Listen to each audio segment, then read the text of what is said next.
Hi everyone, मेरा नाम है कौस्तुभ काले। मैं चार्टर्ड अकाउंटेंट और सीएफए हूँ।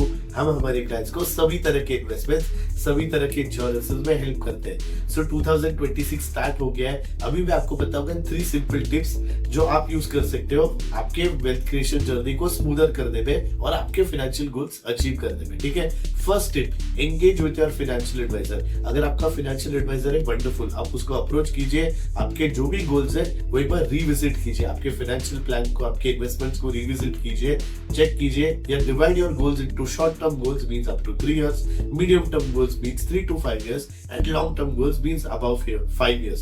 सो आपके जो भी गोल्स है उसको आइडेंटिफाई कीजिए, उसको रिव्यू कीजिए when you meet your financial adviser. If you don't have a financial adviser, now you understand it is so important to have a financial adviser, because वो आपके गोल्स आपको आइडेंटिफाई करने में हेल्प करेगा। कौन से गोल को कितना पैसा लगेगा, वो गोल कब मैच्योर हो रहा है, और वो गोल के लिए इन्वेस्टमेंट कैसी करनी चाहिए और क्या गलत हो सकता है आपकी लाइफ में, so that you can protect that investment as well. So engage with a financial adviser and take help of a financial adviser if you don't have one.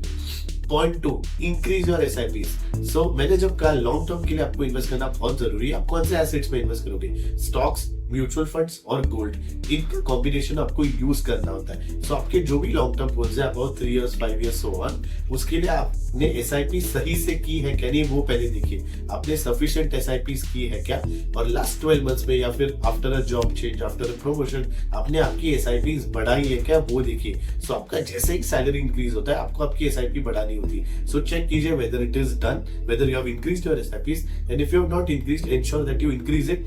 New January is a new start. It's a new time to do the right things in life. So आपके SIPs को anchor कीजिए, at least 30% of your in hand monthly income को SIPs रखिए। अभी point 3 और सबसे important point, बहुत बार क्या होता है आपने जब फाइनेंशियल एडवाइजर की हेल्प ली होगी, आपको पता चल गया होगा काफी पैसा ऐसे ही आइडल पड़ा है, let's say savings bank account में, बैंक निफ्टी में, या आपका एसेट एलोकेशन सही नहीं है। ठीक है, एसेट एलोकेशन मींस कौन से गोल के लिए कितना पैसा लगेगा और वो सही इंस्ट्रूमेंट में इन्वेस्टेड है क्या नहीं। सो अगर आपको पता चलता है ऐसा कोई भी पैसा आइडल पड़ा है जो आपको नेक्स्ट 3 5 7 10 years नहीं लगने वाला, तो उसको आप इन्वेस्ट कर दीजिए lump sum। So point 3 is make lump sum investments. A lot of times we ignore doing lump sum investments. There are specific schemes, strategies जहाँ पे आप lump sum investment कर सकते हो।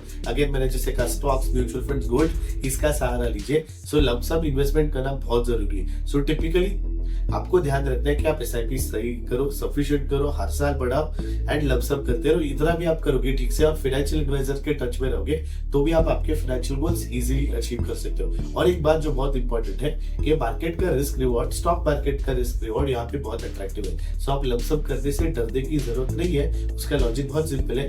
निफ्टी का ऑल टाइम हाई 26,300 के आसपास था सितंबर 2024 में।